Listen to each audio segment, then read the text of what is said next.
근데 하나님을 보기 위해서는 전제가 있는데 마음이 청결해야 된다라고 하는 건데 이게 그렇게 어려워요. 마음이 청결해야 된다. 여기 저와 여러분이 지금 이 말씀을 대하면서 나는 하나님을 받고 나는 마음이 청결하다 생각하는 순간 지금 저와 여러분은 이 말씀을 받을 준비가 전혀 안 돼 있는 거예요. 어떤 자들이 이 말씀을 받을 수 있냐면 하나님 나 맞아요. 내 마음이 너무 더럽고 내 마음이 너무 그래서 하나님을 볼 수 없는 그런 존재입니다. 그때 하나님이 찾아오시는 거예요.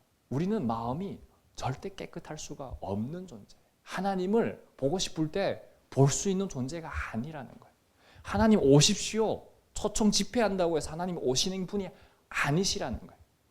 깨끗하지 않은데 하나님이 어떻게? 그러니 이 말씀은 사실은 피해가야 되는 말씀이지 부딪히는 말씀은 아니에요.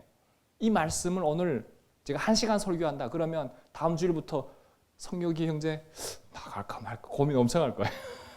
제대로 찌르면요. 정말 이 땅에 그 어떤 사람도 하나님을 본다는 게 이렇게 어려운 거구나 깊이를 다루게 되면 정말 신앙이라고 하는 게 내가 믿음을 갖고 하나님 은혜 가운데 있다는 게 얼마나 감사한지 얼마나 그 자체가 내 노력으로 되는 게 아니라 하나님이 허락하시는 것이기 때문에 그런 거예요. 하나님이 은총을 베푸셨기 때문에 그런 가능한 거예요. 그러니 먼저 선 자는 됐다고 교만할 필요도 없고 아직 부족한 사람은 불가능하다고 걱정, 두려워할 이유도 없다는 거예요. 오늘 이 말씀은 그렇지 못한 대상들에게 주시는 말씀이지만 충분히 오늘은 뭐라고 말씀하냐면 청결한 자는 복이 있다라고 하나님이 말씀을 하시기 때문에 오늘은 그 복에 대해서 좀 더 찾아보려고 하는 겁니다. 많은 사람들은 상황을 보면서 하나님을 보려고 해요. 누구 상황이요? 자기 상황, 자기 경험, 자기 환경, 자기 안에 주어진 물질, 관계, 경험을 가지고 잘 되어지면 하나님 있는 거예요, 없는 거예요? 있어요. 근데 안 되어지면요? 하나님 어디 계십니까? 상황으로 보여지는 것으로 하나님이 있고 없는 존재는 아닌데 우리는 인간은 그렇다는 거예요. 그때마다 우리는 절규하면서 믿는다 해도 이런 고백을 합니다. 하나님 어디에 계십니까 도대체?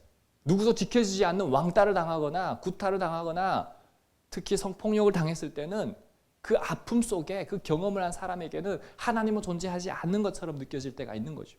보증을 잘못 썼다가 다 잃게 돼도 마찬가지고 주식을 했다가 다 말아먹어도 잘 되면 자기 탓인데 하나님 있는 것 같은데 다 잃어버리면 사업을 하다 망해버리면 하나님 없는 것처럼 그게 우리의 모습이라는 거예요. 여기에는 하나님이 있는 걸까요? 없는 걸까요? 그리고 하나님을 찾아도 우리는 하나님을 정말 볼 수 있는 걸까요? 이런 갈급함이 있으면요. 이런 기도가 있으면 그래도 하나님이 우리에게 찾아올 아직 기회가 있는 거예요. 근데 이것마저도 마음이 둔해서 사라지게 되면 우리는 하나님을 구할 수가 없다는 거예요. 오늘 그런 사람들에게 하나님은 하나님을 갈망하는 사람들에게 주시는 말씀이 마음이 청결한 자는 복이 있나니 그들이 누구를 본다고요? 하나님을 볼 것이라고 말씀하는 겁니다. 청결한 마음이란 무엇입니까? 흔히 청결이라고 하면 죄 없는 완벽한 도덕적인 상태를 사람들이 떠올립니다. 하지만 성경이 말하는 청결은 도덕적인 무결점만을 의미하지 않는다는 거예요. 시편 24편의 말씀은 이렇게 말합니다. 청결한 마음은 뜻을 허탄한 데 두지 않고 거짓이 없는 마음을 뜻한다. 겉과 속이 다르지 않는 정직한 영혼을 말한다라고 하는. 그래서 사람들 앞에서는 거룩한 척하지만 뒤에서는 은밀한 죄를 즐기면서 가면을 쓴 마음은 결코 청결할 수가 없다는 거예요. 회칠한 무덤이라고 얘기하잖아요. 그게 그런 거예요. 겉에서는 정말 누구보다도 선한 거죠. 근데 뒤에서는요. 우리 영화를 보면 대부분 정치인 영화를 보면 그런 게 많이 나오잖아요. 선행은 베푸는데 뒤에서는 온갖 요즘 종교 지도자들이 욕먹는 이유가 뭡니까? 마찬가지인 거예요. 앞에서는 선한 척 하는데 뒤에서는 어떻게 합니까? 그렇기 때문에 세상 사람들과 동일하다는 그러면서 지탄받는 거죠. 이런 사람은 청결할 수가 없다라고 하는 거예요. 하나님은 중심을 보시기 때문에 그런 거예요. 야고보서는 마음이 성결하지 못한 상태를 뭐라고 말하냐면 두 마음을 품었다라고 얘기합니다. 성결하지 못한, 깨끗하지 못한 상태를. 하나님도 사랑하고 세상도 놓치기 싫은 위선. 욕심으로 혼탁해진 상태가 바로 청결하지 못한 마음이라는 거예요. 마치 여러분 맑은 물에 잉크 한 방울 떨궈뜨리면 쫙 번지잖아요. 세상의 욕심이 섞이면 영적인 눈은 흐려질 수밖에 없어요. 따라서 청결한 마음이라는 것은 복잡한 마음을 버리고 오직 하나님 한 분에게만 초점을 맞추는 게 성결한, 깨끗한, 청결한 마음이에요. 우리가 이 두 마음을 회개하고 씻어낼 때 오늘 하나님은 하나님을 볼 것이라고 약속하시는 거예요. 하나님을 본다고 하는 것은 무엇일까요? 성경에서 보다라고 하는 것은 우리는 눈으로 see, 영어로 see죠. 근데 깊이 알다, 경험하다라고 하는 의미를 포함합니다. 하나님을 본다는 것은 첫 번째 영적인 눈이 열리는 거예요. 여러분 성경을 읽다 보면 엘리사가 나옵니다. 그리고 엘리사의 사환이 나오는데 엘리사 사환에게 엘리사가 영적인 눈을 열어서 보게 했을 때 엘리사가 사환이 뭘 봤냐면 주변에 둘러싼 자기를 지키는 불말과 불병거를 보한 거예요. 혼자가 아니라 천군 천사들로 하나님이 함께 한다는 걸 본 거예요. 저와 여러분이 하나님을 본다는 것은 영적인 눈이 열려야 되는 거예요. 근데 정말 기도하고 하나님이 내 안에 충만하고 성령 역사하시면 뭘 볼 수 있어요? 영적인 세계를 볼 수 있는 거예요. 육신의 눈으로는 보이지 않지만 현실 너머의 하나님의 일하심을, 하나님의 통치하심을 믿음으로 확신할 수 있게 되는 거예요. 자, 두 번째 뭡니까? 관계적인 알미다. 욥은 고난 끝에 이제는 눈으로 주를 봅니다 라고 고백하는 거예요. 귀로만 듣는 하나님을 이제는 내가 눈으로 주를 봅니다. 지식으로만 알던 하나님을 이제 인격적으로 깊이 경험해서 나의 아버지가 되는 거죠. 지금 설교하고 있는 어쩌면 저희가 하나님을 경험했다고 해서 강디모데가 보는 하나님을 여러분 보면 안 돼요. 성경 속에 모세나 요셉이나 뭐 야곱이나 이런 사람들이 만난 하나님을 보면 안 돼요. 이제 그걸 넘어서 누구를 하나님이 되어야 돼요? 나의 하나님이 되어야 되는 거예요. 성경을 읽을 때나 설교를 들을 때나 간증을 할 때 남의 간증을 통해 그 하나님이 아니라 이제 나의 하나님이 될 수 있어야 되는 거예요. 이게 관계적인 알미라고 하는 거예요. 자, 세 번째 함께 읽겠습니다. 예수 그리스도를 통해서 보는 것입니다. 여러분 하나님을 본다는 것은 누구를 통해 보는 거냐면 하나님의 아들 예수님을 통해 보는 거예요. 예수님이 이렇게 말씀하세요. 나를 본 자는 아버지를 보았거늘. 나를 본 자는 아버지를 보았거늘. 2000년 전에 올라가면 예수님이 공생의 기간에 지저를 따라했을 때는 어떻게 봤어요? 육안으로 봤겠죠. 그런데 지금은요. 그분이 우리와 함께 하시는데 이제 사도 바울의 고백처럼 이제 내가 그리스도와 함께 십자가에 못 박혀 죽었나니 그런지 이제 내가 사는 것이 아니요 내 안에 누구 사는 거예요? 예수 그리스도 믿는 믿음 안에 사는 것이다. 그래서 예수 그리스도가 내 삶의 중심이 되어야 되고 주인이 되어야 돼. 내가 누구를 통해 하나님을 볼 수 있냐면 예수 그리스도를 통해 볼 수 있는 거예요. 왜? 그분이 우리의 깨끗하지 않은 마음을 죄 허물을 깨끗하게 해주셨기 때문에 청결하게 해주셨기 때문에 예수 그리스도 십자가의 보혈을 씻겨주셨기 때문에 이제 우리는 그 혼탁했던 마음이 두 마음이 이제는 한 마음이 되어서 누구를 볼 수 있는 거예요? 하나님을 볼 수 있는 거예요. 그래서 존귀한 주보혈이 내 영을 새롭게 하네. 내 영을 깨끗하게 하네. 그래서 누구를 통해서? 예수님을 통해서 아버지를 보게 되는 이 은혜를 허락하신 거예요. 이게 은혜예요. 하나님을 본다는 건 이런 거예요. 자, 세 번째, 우리는 삶에서 어떻게 하나님을 볼 수 있을까요? 자, 알았어요. 그것도 알겠고 저것도 알겠고 다 알겠어요. 근데 저와 여러분에게 적용이 안 되면 내가 아무 의미 없어요. 속 위에 뭘 읽는 거예요? 경을 읽는다. 전혀 나랑 관계가 없기 때문에 그런 거예요. 그러면 우리는 질문할 수 있어야 돼요. 그러면 나는 어떻게 하나님을 봐야 되나? 나 정말 하나님 보고 싶은데 첫 번째는 갈망이 있어야 돼요. 첫 번째 함께 읽겠습니다. 자, 시작. 우연이 아니라 하나님의 섭리를 봐야 합니다. 자, 이제 우리는 하나님을 믿는 자녀고 이제 신앙생활도 한 지가 꽤 됐지 않습니까? 여기 지금 예수 안 믿어서 이 자리에 온 사람은 지금 한 분도 없어요. 이젠 다 그래도 하고 있습니다. 근데 많은 사람들이요. 지금 데이터베이스의 연구에 의하면 기독교인들 대상으로 했는데 점집을 찾아다니는 사람들이 신앙인인데 그렇게 많대요. 30-40%가 되는 걸로 알고 있는데 더 되겠죠. 그가 진짜 하나님을 믿는 거예요? 안 믿는 거예요? 안 믿는 거죠. 요즘은 운수가 쉬워졌어요. 여기에 다 있어요. 핸드폰으로 재미삼아 누군가는 했다고 하는데 재미삼아도 하지 마세요. 일상의 일들을 많은 사람들이 운이나 우연으로 돌리는데 저와 여러분만큼은 운이나 우연으로 돌리지 마시기 바랍니다. 누군가의 도움을 받았다면 하나님의 손길로, 힘든 일이 닥치면 하나님의 뜻이 있겠지, 하나님의 가르침이 있겠지, 이렇게 해석을 할 때 문제 뒤에 계시는 하나님을 볼 수 있는 거예요. 하나님의 역사하심을 믿을 수 있는 거예요. 이걸 기도로 바꿔서 하나님 앞에 나아가면 이게 우리 삶의 간증이 되고 하나님을 보는 길인 거예요.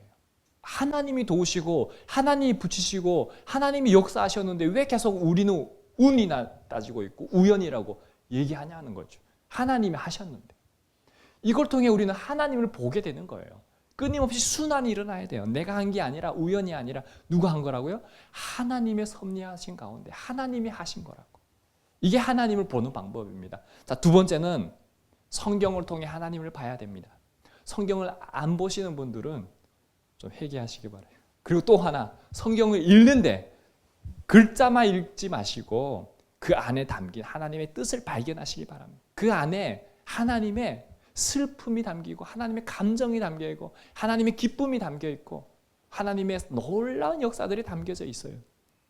공의를 사랑하시고 약자를 돌보시는 그 하나님의 마음을 깨달을 때 우리는 말씀 속에서 역사하시는 하나님을 만나게 되는 거예요. 많은 사람들이 어디서 하나님 만난지 아세요?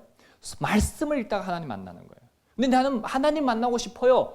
기도도 안 하고 말씀도 안 보면 하나님 어떻게 만나는 거예요? 예배 자리에 나와도 마찬가지예요. 내 목적 구하기 위해서, 복 받기 위해서 나왔다면 우리는 지금 대상이 잘못된 거예요. 그 복이 하나님이 돼서 그 복 대신 하나님을 만나는 게 기도가 되고 지금 우리가 갈망해야 되는 건데 하나님은 관심이 없고 보여지는 현상이나 재물에 관심을 가지고 구하고 있다면 그건 잘못된 신앙이라는 거예요. 우리 찬송가 1장 중에 만복의 근원 하나님 온 백성 찬송 드리고 이거예요. 만복의 근원이 누구예요? 하나님이라는 거예요. 요한복음 1장 14절 말씀에 말씀이 육신이 되어 우리 가운데 거하시며 우리가 그의 영광을 보니 아버지의 독생자의 영광이 은혜와 진리가 충만하더라. 말씀으로 누가 오셨어요? 예수님이 오신 거예요. 우리 그 말씀을 통해 누구를 보는 거예요? 하나님을 보는 거예요. 저도 솔직하게 고백하면 목회자가 아니면 세상 일에 바빠가지고 말씀을 못 볼 사람이에요. 근데 너무 은혜인 거는 뭔지 아세요? 하나님 목회자로 부르신 게 너무 은혜인데 설교하기 위해서 말씀을 계속 묵상해야 되고 은정자매를 금요일마다 양육해야 되니까 하영자매하고 둘이 앉아서 1:1 양육하면서 말씀으로 계속 양육해야 되고 목회자니까 어디 가서도 늘 가기 전에 기도하고 이런 것들이 은혜예요. 이게 아니었으면 내일에 바빠가지고 저도 여기 말씀 못 보시는 분들이 바빠서 분명히 있을 텐데 말씀을 사모하시기 바랍니다. 그래서 2026년에는요 최대한 그래도 이 설교 또 이제 오후에는 성경 공부 계속 그런 시간들이 돌아가는 거니까 그 외에도 여러분들이 말씀을 통해서 하나님을 경험할 수 있기를 바랍니다. 자, 세 번째, 사람들 속에서 하나님의 형상을 봐야 합니다. 여러분 이게 정말 중요해요. 창세기 1장 27절 8절에서 하나님의 형상대로 남자와 여자를 창조하셨다고 말씀하시잖아요. 저와 여러분은 그냥 그렇게 지어진 존재가 아니라 하나님의 형상대로 지어진 존재예요. 그래서 옆에 분들을 보면 허물이 보이겠죠. 근데 허물을 덮을 수 있는 건 하나님의 형상이에요. 형제의 모습 속에 보이는 하나님 형상 아름다워라 이렇게 보는 거예요. 성민 형제. 철주 형제를 그렇게 보고 철주 형제는 성민 형제를 그렇게 보는 거예요. 존귀한 주의 자녀 됐으니 사랑하며 섬기리 이렇게 보는 거예요. 사랑하는 여러분 가족 그렇게 보시기 바랍니다. 지금 떠올리는 사람들이 있을 거예요. 설교 이렇게 듣고도 나가서 미워하면 가족을 통해 하나님 못 보면 하나님 형상 못 보면 하나님이 마음 아파하세요. 안 되겠죠. 차자리도 가세요. 선물 들고 집 문 앞에까지 가서 문 앞에 선물 놓고 오는 한이 있어도 노력은 해보세요. 그 또한 하나님의 형상입니다. 가장 사랑하는 사람에게 기대를 해서 그런 거예요. 이제는 하나님을 기대하시고 하나님의 사랑으로 그분들을 품으시기 바라요.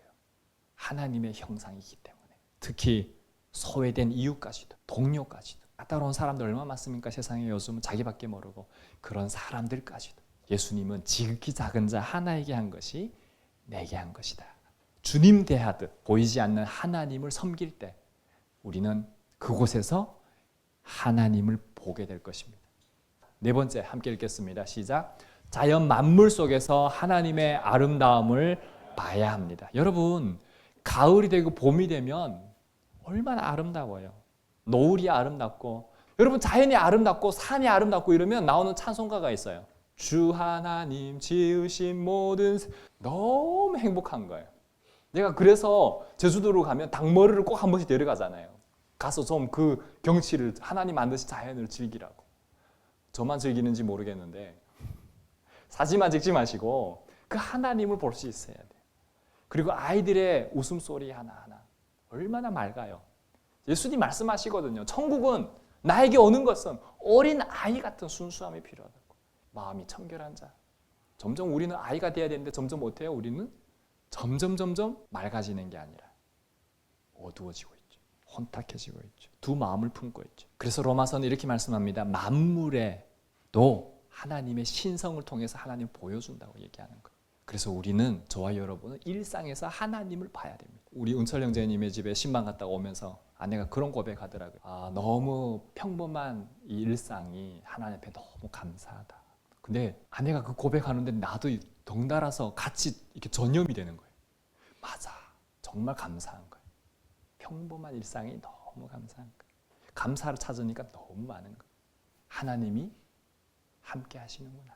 하나님이 저와 여러분에게 그렇게 함께 하시는 걸 믿으시기 바랍니다. 삶에서 어떻게 하나님을 볼 수 있을까요? 첫 번째, 우연이 아니라 하나님의 섭리를 봐야 됩니다. 둘째, 성경을 통해 하나님을 봐야 됩니다. 셋째, 사람들 속에서 하나님의 형상을 봐야 됩니다. 넷째, 자연 만물 속에서 하나님의 아름다움을 봐야 합니다. 말씀을 맺겠습니다.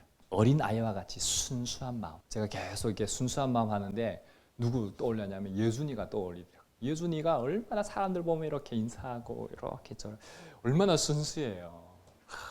천국은 예준이의 것이구나. 근데 예준이 보면서 저와 여러분이 어때요? 부끄러운 마음 들지 않으세요? 부끄러운 마음이 들어야 정상입니다. 하나님은 예준이와 같은 순수함을 원하시는데 저와 여러분은 점점 순수해지지 않는 거잖아요. 그러니까 정말 하나님 앞에 하나님을 보기를 힘써야 되는 거죠. 순수하게. 그래서 저와 여러분 이런 마음을 가질 때 이론으로만 듣던 그 하나님이 실제 하나님이 되어서 내 삶에 깊이 다가오는 거예요. 거울에 먼지가 끼면 내 얼굴을 보이지 않듯 마음에 죄와 얼룩, 욕심이 가득하면요, 하나님은 보이지 않습니다. 우리의 노력으로는 죄를 씻을 수 없기 때문에 오직 정결케 하시는 예수 그리스도의 보혈을 의지해야 됩니다. 그래서 요한일서 1장 8절 9절 말씀하잖아요. 만일 너희가 죄 없다면 스스로 속이고 또 진리가 그 속에 있지 아니할 것이요 만일 우리가 우리 죄를 자백하면 그는 미쁘시고 의로우사 하나님이 우리를 모든 죄에서 깨끗하게 하신다. 불의에서 깨끗하게 하신다.